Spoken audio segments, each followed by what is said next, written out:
Channel literature with Ankush.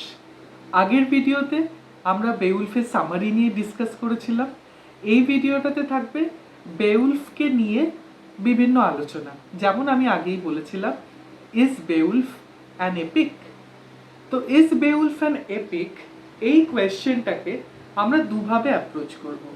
প্রথমত হচ্ছে, আমি এখানে কথা বলবো প্রথমেই যে what are the elements that makes any text an epic, মানে প্যারামিটারসগুলো যেগুলো একটা টেক্সটকে কোয়ালিফাই করবে অ্যাজ অ্যান এপিক। আর সেকেন্ড পার্টে থাকবে what elements are there in Beowulf that makes it an epic. So without further ado, let's begin. প্রথমেই যে বিষয়টা তুলে আনবো সেটা হচ্ছে what are the elements that makes any text an epic.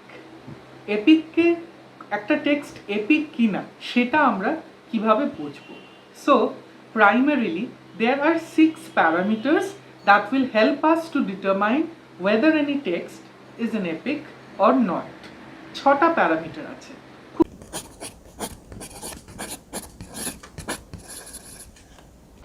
So প্রথম প্যারামিটারটা হচ্ছে যেমন স্ক্রিনে আসছে দেখতে পাচ্ছ। প্রথম parameter is that the text should center around a hero. There should be a hero, not only a simple protagonist but a hero of a noble stature, মানে কোনো ভালো বংশের বা কোনো ভালো রাজ পরিবারের বা কোনো জমিদার বংশীয়, মানে যার ওই মেজাজটা আছে, সেই মেজাজটাই হচ্ছে ভীষণ দরকার। তো এই মেজাজ সম্পন্ন একজন মানুষ যাতে হিরো হয়, সেইটা হচ্ছে primary requirement number 1। And requirement number 2 বা element number 2 or parameter number 2 is, যেমন স্ক্রিনে আসছে, involves deeds of superhuman strength and valour. So যে হিরো সে শুধু মেজাজেই নবাবী না, তাকে হতেও হবে পরাক্রমী, তাকে হতে হবে যোদ্ধা, তাকে হতে হবে ভীষণভাবে শিভেলরাস। সে যাতে একটা epitome of war, epitome of a warrior, epitome of a proper noble man, a noble courtier, তাকে এই এলিমেন্টসগুলো তার মধ্যে থাকতে হবে। সেইটা হচ্ছে সেকেন্ড প্যারামিটার টু জাজ whether a text is an epic or not. বেউলফের ক্ষেত্রে আমরা এই প্রাইমারি দুটো কোয়ালিফায়ার কিন্তু বেউলফ কোয়ালিফাই করে যাচ্ছে। বেউলফ is noble by birth and he is a noble man, and later on Beowulf becomes the king also.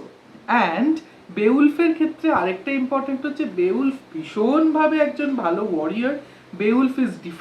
Beowulf is actually defeating Grendel. Beowulf is defeating Grendel's mother. Beowulf is defeating the dragon later on. So Beowulfের মধ্যে এই epitome of the warrior, perfect epitome of the warrior, এইটা কিন্তু বেউলফের মধ্যে আছে। So the first 2 parameters that text needs to go through to check, we need to take the text through to check whether it's an epic or not. For that case, Beowulf qualifies these 2 factors. Third প্যারামিটারটা হচ্ছে একটা টেক্সটকে ভীষণভাবে একটা লম্বা setting রাখতে হবে। Setting মানে শুধুমাত্র geographical location না, সেটিং মানে সব কিছু, মানে where the various events are taking place and how the protagonist is traveling from one place to another, everything, each and everything about the geographical location, everything about the physical location of that surroundings, each and everything comes into account. So এই যে একটা লম্বা travel journey, সেইটা কিন্তু আমরা বেউলফেও দেখতে পাই। Beowulf is actually coming to Denmark, and that's a long journey. He is again returning back to Denmark. So returning back from Denmark, that is also an important journey, and it's spread across this whole land of Geats and Denmark. So it's a huge stretch of setting, a vast stretch of land within which এই সেটিংটা আমরা দেখতে পাচ্ছি। একটা বিশাল setting এর মধ্যে দিয়ে এটা কিন্তু বেউলফটা লেখা হচ্ছে। আর the fourth factor being, or the fourth element of the parameter is that supernatural intervention বা supernatural যে elements এর presence গুলো। well, এইখানে একটা জিনিস আমাদের খুব ভালোভাবে বোঝা প্রয়োজন, সেটা হচ্ছে supernatural elements মানে কিন্তু সবসময় involvement of God না। supernatural elements এর মধ্যে কিন্তু ghosts-ও পড়ে, spirits-ও পড়ে, even কি মানে যে কোনো ধরনের supernatural activity পড়ে। So over here in Beowulf we have many ample of supernatural activities. For example, Beowulf himself is fighting Grendel unarmed, which is also a very symbolic image of the involvement of the supernatural, যে একটা ডিমনের সাথে খালি হাতে যুদ্ধ করছে। So that is not only a symbol of strength, power, valor, but also it's a symbol that Beowulf has that supernatural power in him to fight a demon. So that is also another interpretation of Beowulf. So এইভাবে কিন্তু আমরা দেখছি যে মোটামুটি ছটার মধ্যে কিন্তু 4টে parameter already কিন্তু বেউলফ কোয়ালিফাই করে যাচ্ছে to become an epic. So let's see what are the fifth and sixth parameters. The fifth factor, পঞ্চম ফ্যাক্টর বা পঞ্চম এলিমেন্টটা হচ্ছে যে টেক্সটের মধ্যে, টেক্সটের যে ল্যাঙ্গুয়েজটা, সেই ল্যাঙ্গুয়েজটা খুব অর্নামেন্টাল, খুব সুন্দর হতে হবে। যেমন স্ক্রিনে আসছে দেখতে পাচ্ছ যে sustained elevation of style, overwritten, it has to be formal, it has to have a very stylistic element, lyricism, exaggerations and everything. So it's a complete hyperbole. So এই কনসেপ্টটা, হাইপারবোল মানে হচ্ছে একটা যে কোনো জিনিসকে এক্সপ্রেস করার সময় সেটার অত্যধিক এক্সাজারেশন, ভীষণভাবে বাড়িয়ে বলাটাকে হাইপারবোল বলে। So hyperbole and other elements, a very stylistic feature, a very stylistic appearance of the whole text, এইটাও ভীষণ important to become a epic যে কোনো টেক্সটেরই। ফর এক্সাম্পল, এখানে যদি আমরা আমাদের ইন্ডিয়ান সাবকন্টিনেন্টের কিছু এপিকের দিকে তাকাই, যেমন রামায়ণ বা মহাভারত, এইগুলো কিন্তু যখন অরিজিনালি লেখা হয়েছে তখন কিন্তু এগুলো একটা ছন্দে, এগুলো একটা প্যাটার্নে লেখা হয়েছে। প্রত্যেকটা ভার্স কিন্তু অরিজিনালি খুব rhythmic, it has patterns, it follows various stylistic dictions and everything. So এখানে বেউলফেও কিন্তু আমরা সেই জিনিসটা দেখতে পাই। It has a very good style, it's written in proper verse, it has rhyming sentences and everything, though it's written in very old English, but still jara old English specialists, they have confirmed this, that Beowulf is written in a very stylistic manner, in a very grand manner. The manner has to be grand. So that's the fifth point. And the sixth point is that the poet remains omniscient, that is, the poet is not always a part of each and every incident, that he is present in there, he is narrating it. No, he is the omnipresent. Omnipresent মানে হচ্ছে সেই ভগবানের মতো, যে কোনো জায়গাতেই আমরা সামনে দেখতে পাচ্ছি না তাকে চোখে, কিন্তু আমরা এইটা ভাবি যে ভগবান আমাদেরকে সবসময় দেখছেন। সো এই পোয়েটের প্রেজেন্সটাও কিন্তু omnipresence, এটা কি বলে, তো পোয়েটের প্রেজেন্সটাও কিন্তু সেইরকম omnipresent হতে হবে, তবেই এই একটা পোয়েম এপিকের দিকে কোয়ালিফাই করবে। So in Beowulf we also find that happening. So these are the 6 parameters to judge any text as an epic, and Beowulf qualifies all these 6 parameters, and that's the reason Beowulf is an epic. Yes, Beowulf is an epic. So now we'll look at what are the particular factors in Beowulf, the particular elements in Beowulf that makes it an epic. These were the general ones which Beowulf qualifies. Now আমরা এবার দেখব যে particularly বেউলফের মধ্যে কোন কোন ফ্যাক্টরগুলো আছে যেটা তাকে এপিক করে দিচ্ছে।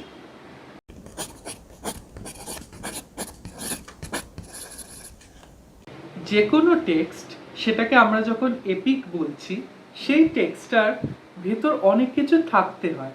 অ্যান্ড সব থেকে ইম্পর্টেন্ট একটা বিষয় হলো সেই টেক্সটটাকে সব দিক দিয়ে ভীষণ গ্র্যান্ড হতে হবে, যেটা আমি একটু আগেও বলছিলাম। তো এইটা কিন্তু খুব ইম্পর্টেন্ট একটা ফ্যাক্টর এপিকের ক্ষেত্রে, যে কোনো এপিকের ক্ষেত্রে, অ্যান্ড বেউলফের ক্ষেত্রেও সেটা সর্বৈব সত্য। তো বেউলফেও আমরা এরকম জিনিস দেখতে পাচ্ছি। এবং প্রথমত প্রধান যে কারণটি বেউলফ যে কারণে একটা এপিক হয়ে উঠছে, সেটা হচ্ছে বেউলফের যে লম্বা একটা স্প্যান, মানে বেউলফ প্রায় 3000 লাইনের ওপরে একটি কবিতা। তো 3000 লাইন মানে অনেকটা, it's a grand one, and that's why, that is one of the major reasons why Beowulf is actually qualifying as an epic, and this is one of the major elements which makes Beowulf an epic. So এই যে 3000 লাইনের উপর লেখা একটা কবিতা, এই যে grand যে ব্যাপারটা, এই গ্র্যান্ডনেসটা বেউলফকে করে তুলছে একটা এপিক। এই এলিমেন্টটাই বেউলফকে করে তুলছে একটা এপিক। তো যেমন বললাম গ্র্যান্ডনেসটা নিয়ে, তো এই গ্র্যান্ডনেসের সাথে আরও 4টে ফ্যাক্টর আছে, মানে অল টোটাল 5টা ফ্যাক্টর মিলে বেউলফকে অ্যাকচুয়ালি করে তুলছে একটা এপিক। বেউলফের মধ্যে 5টা ফ্যাক্টর, প্রাইমারিলি এই 5টা ফ্যাক্টর বেউলফকে একটা এপিক করে তুলছে। So what is the second factor? স্ক্রিনে আসছে দেখো, the second factor is a presence of the heroic figure, the presence of the heroic figure. So obviously Beowulf নামটাই আসছে বেউলফ থেকে, who is the hero of this epic, and বেউলফ যেহেতু hero, শুধুমাত্র একটা normal protagonist না, যেমন আমি প্রাইমারি এলিমেন্টসগুলো বোঝানোর সময় বলছিলাম যে বেউলফের মধ্যে সেই স্ট্রেংথ, সেই ভ্যালর সমস্তটা আছে, and for that reason Beowulf is very importantly becoming the hero, and not only the hero, this heroic factor is making Beowulf the text qualify as an epic, and Beowulf is obviously a heroic epic. বেউলফের মধ্যে তৃতীয় যে ফ্যাক্টরটা বেউলফকে একটা epic করে তুলছে, সেটা হচ্ছে এই সুপারন্যাচুরাল প্রেজেন্সটা, যেমনটা আমি আগেও বলছিলাম যে which is also a qualifying element for any text to become an epic. তা বলে আবার সমস্ত টেক্সট যেগুলোতে সুপারন্যাচুরাল প্রেজেন্স আছে সেগুলো এপিক হয়ে যাচ্ছে না। এইগুলোর সব কটা মিলিয়ে যখন একটা জিনিস আমরা একটা টেক্সটে পাচ্ছি, তখনই কিন্তু সেই টেক্সটটা একটা এপিক হচ্ছে। সো বেউলফের ক্ষেত্রে কিন্তু আমরা এইটা ভীষণভাবে দেখতে পাচ্ছি, এই যে প্রেজেন্স অফ দি সুপারন্যাচুরাল, মানে বেউলফ কিন্তু অর্ডিনারি হিউম্যান বিংসদের সাথে লড়াই করছে না, বেউলফ কিন্তু লড়াই করছে গ্রেন্ডেলের মতো একটা দুর্ধর্ষ মনস্টারের সাথে। বেউলফ কিন্তু লড়াই করছে গ্রেন্ডেলের মায়ের মতো একজন পোড় খাওয়া যোদ্ধার সাথে, তাও আবার জলের তলায় গিয়ে। বেউলফ কিন্তু বেউলফের মায়ের ডেনে যাচ্ছে, Beowulf is not fighting on the land. So এটাও একটা ইম্পর্টেন্ট সুপারন্যাচুরাল ফ্যাক্টর যে বেউলফ জলের তলায় গিয়ে, এখানেই বেউলফ খানিকটা লার্জার দ্যান লাইফ হয়ে উঠছে। আমি আগের দিন বলছিলাম যে বেউলফ ভীষণ কমন ম্যানের মতো বিহেভ করছে। হ্যাঁ, বেউলফ কমন ম্যানের মতো বিহেভ করছে, কিন্তু বেউলফ অবভিয়াসলি একটা লার্জার দ্যান লাইফ চরিত্র, কারণ বেউলফের মধ্যে সেই সুপারন্যাচুরাল এলিমেন্টসগুলোও আছে, যে কারণে বেউলফ কিন্তু এই মনস্টার্স, ড্রাগনস এদের সাথে ব্যাটল করছে, এদের সাথে ব্যাটলটা জিতছে, which is very important, and this is why Beowulf is also being treated as an epic, and this is one of the major reasons within Beowulf which makes it an epic. Fourth যে ফ্যাক্টরটা বেউলফের মধ্যেই বেউলফকে epic করে তুলছে, সেই এলিমেন্টটা হচ্ছে বেউলফের এই oral ট্রেডিশনটা। যখন বেউলফ লেখা হয়, আমি একদম শুরুর ভিডিওটাতে যেখানে আমি ওল্ড ইংলিশ পিরিয়ডটা এক্সপ্লেন করেছিলাম, সেখানে আমি বলেছিলাম যে ওল্ড ইংলিশ লিটারেচারের বেশিটাই কিন্তু ছিল ওরাল লিটারেচার, ওরাল ট্রেডিশনটাই কিন্তু ছিল, এবং এই ওরাল ট্রেডিশনের মাধ্যমেই from one generation to another the stories came down. They were not written anywhere.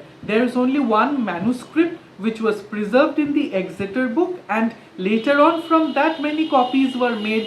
That's different when the printing press came and all, etc., when discussions about literature came up. Kintu Beowulf primarily transferred হয়েছে from one generation to another through the oral traditions. And এই oral traditions এই কারা ছিল?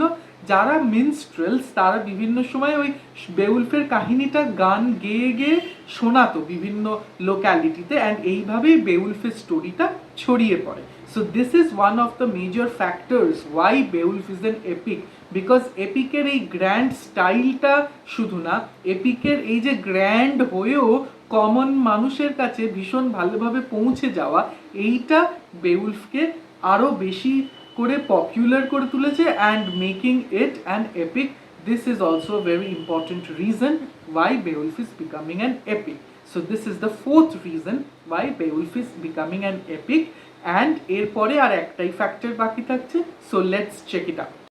তো last যে ফ্যাক্টরটা বেউলফকে epic করে তুলছে সেইটা হচ্ছে বেউলফের মধ্যে যে ভ্যালিউজ বা যে হিরোইজমের যে থিমসগুলো, এইগুলো বেউলফকে অ্যাকচুয়ালি একটা এপিক করে তুলছে। এইবারে question might arise that why is Beowulf being treated like this? Why there are many other texts যেগুলোর মধ্যে এই এপিক্যাল কোয়ালিটিসগুলো হয়তো কিছু কিছু করে আছে, সবকটা নেই। So why is Beowulf only being treated as the epic? আমাদের মনে রাখতে হবে বেউলফ যখন লেখা হচ্ছে তখন ইংরেজি সাহিত্যের আর কোনো মেজর টেক্সট কিন্তু ছিল না, এগুলো কিন্তু ফাউন্ডেশনাল টেক্সট। আর বেউলফ শুধুমাত্র কিন্তু এই যে হিউম্যান ভ্যালার, পাওয়ার, স্ট্রেংথ এগুলো নিয়েই কথা বলেছে তা না, বেউলফ কিন্তু তখনকার সমাজ ব্যবস্থা নিয়ে কথা বলেছে, তখনকার সমাজটাকেও কিন্তু ফুটিয়ে তোলা হয়েছে বেউলফের মধ্যে। এইটা একটা খুব বড় ফ্যাক্টর। এপিক কিন্তু আসলে লেখা হয় একটা এজের রিকোয়ারমেন্ট অনুযায়ী। ফর এক্সাম্পল আমরা যদি আমাদের ইন্ডিয়ান সাবকন্টিনেন্টের দিকে তাকাই আবার, সেক্ষেত্রে আমরা দেখতে পাবো রামায়ণ বা মহাভারত কিন্তু লেখা হয়েছে একটা স্পেসিফিক ফ্যাক্টরকে মাথায় রেখে, সেটা হচ্ছে রিকোয়ারমেন্ট অফ দ্যাট এজ। সেই এজের রিকোয়ারমেন্ট অনুযায়ী বেউলফকে এই ডিস্টেন্সটা ট্রাভেল করতে হতো তার এই পাওয়ার, স্ট্রেংথ এগুলো দেখানোর জন্য। That becomes very important, that we need to stand against alien forces like Grendel, like the dragon. So the natives has to stand against that, and to inspire the natives এই রকম কিন্তু সুপারহিউম্যান stories গুলো আস্তে আস্তে ছড়িয়ে দেওয়া হতো, so that they get inspired from that character and they try to become like that character. So this is one of the most important factor what makes a text an epic, and Beowulfের মধ্যে এটা ভীষণ ভাবে আছে, because Beowulf is one of those founding texts which is making up English literature. So that's why Beowulf is an epic, and these are the elements in Beowulf that makes it an epic. তো is Beowulf an epic? এই কোয়েশ্চেনের আনসারটা আশা করি আমি এই ভিডিওর মাধ্যমে দিতে পেরেছি। এবারে যে কথাটা বলা প্রয়োজন সেটা হচ্ছে ভিডিওটা প্রায় শেষের মুখে। এই ভিডিওটা শেষ করার আগে একটা ইম্পর্টেন্ট জিনিস নিয়ে আমি একটা ছোট ডিসকাশন করতে চাই, এবং সেটা হচ্ছে যে why is Beowulf becoming an epic hero? Beowulf কিভাবে এপিক হিরো হচ্ছে? How does Beowulf become an epic hero? আমরা তো বুঝলাম যে Beowulf টেক্সটটা একটা এপিক, কিন্তু Beowulf কিভাবে এর মধ্যে থেকে এপিক হিরো তৈরি হচ্ছে? তো হ্যাঁ, কিছু কিছু পয়েন্টার্স অবভিয়াসলি ওভারল্যাপ করবে যেগুলো টেক্সটের মধ্যেও ছিল, যে ফ্যাক্টরগুলো এপিক হিসেবে বেউলফকে কোয়ালিফাই করছে। সো এখানে সেরকম কয়েকটা ফ্যাক্টর অবভিয়াসলি ওভারল্যাপ করবে, because Beowulf is a text where the central character is Beowulf himself.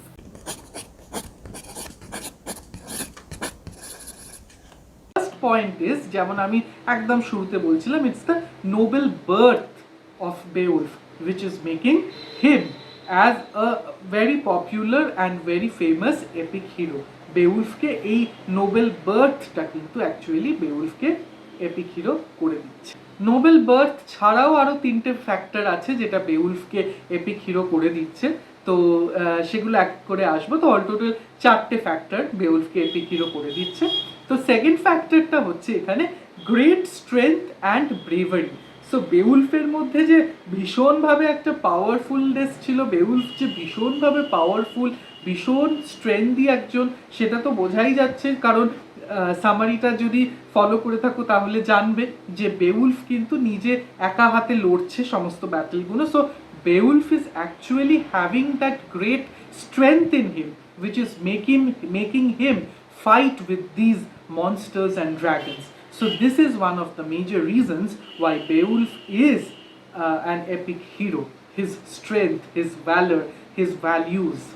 Third যে রিজনটার জন্য বেউলফ এপিক হিরো হিসেবে গণ্য হচ্ছে সেই রিজনটা হচ্ছে যে বেউলফের মধ্যে ভীষণভাবে ভার্চুয়াস ছিল। He was very virtuous, he was very chivalrous. So বেউলফের এই কোয়ালিটিসগুলো অ্যাকচুয়ালি নিজের যে পার্সোনাল ট্রেটস, এই ট্রেটসগুলো বেউলফকে অ্যাকচুয়ালি একজন এপিক হিরো করে তুলছে। তো যেমনটা স্ক্রিনে আসছে যে Beowulf had that honour, loyalty, generosity, humanity in him, which is actually making him a proper epic hero. আর লাস্ট যে রিজনটার জন্য বেউলফ একজন এপিক হিরো হয়ে উঠছে সেইটা হচ্ছে বেউলফের এই sense of duty and loyalty. Sense of duty and loyalty. Beowulf যখন শুনছে যে the king of Denmark is in grave danger, Beowulf কিন্তু চলে আসছে নিজের কথা না ভেবে। Beowulf is a teenager. So teenager বয়সে অনেকেই কিন্তু গা বাঁচিয়ে চলে যেতে পারতো। এটা শুনেছে তো কি হয়েছে, কি যায় আসে। বেউলফ কিন্তু দৌড়ে আসছে ডেনমার্কে, and Beowulf is actually fighting these demons. So this is another reason why what makes Beowulf an epic hero, that Beowulf has this sense of humanity, Beowulf has this sense of loyalty, this sense this love for the king, as well as the sense of duty. The sense of duty কিন্তু বেউলফকে at the end of his life also এই ব্যাটেলটায় যেতে, ড্রাগনের বিরুদ্ধে ব্যাটেলটায় যেতে কিন্তু উৎসাহিত করছে। his duty, he is very dutiful towards his subjects, and that's why as a king he is going to the war. He knows he has grown old, yet he is going to the war. These are the reasons actually why Beowulf is becoming an epic hero. So I guess যে Beowulf কেন epic hero, whether Beowulf is an epic, এই ব্যাপারগুলো বোঝা গেল। এবারে বেউলফ সম্পর্কে একটা concrete ধারণাও তৈরি হলো যে বেউলফ কেন লেখা হয়েছিল, বেউলফ কিসের ভিত্তিতে আর কি এপিক হয়ে উঠছে, অ্যান্ড বেউলফ কিভাবে একজন হিরো, এপিক হিরো হয়ে উঠছে। So that's it for today. Next ভিডিওতে we'll go through the Christian poetry of Old English period, that is Caedmon and Cinewulfের যে বিভিন্ন পোয়েট্রি গুলো ছিল, we will talk about them, and we will also talk about the other poems, the elegies, the lyrics also. All these things will be piled up together in the next video. So stay tuned and do like, share and subscribe the channel and hit the bell icon. Thank you.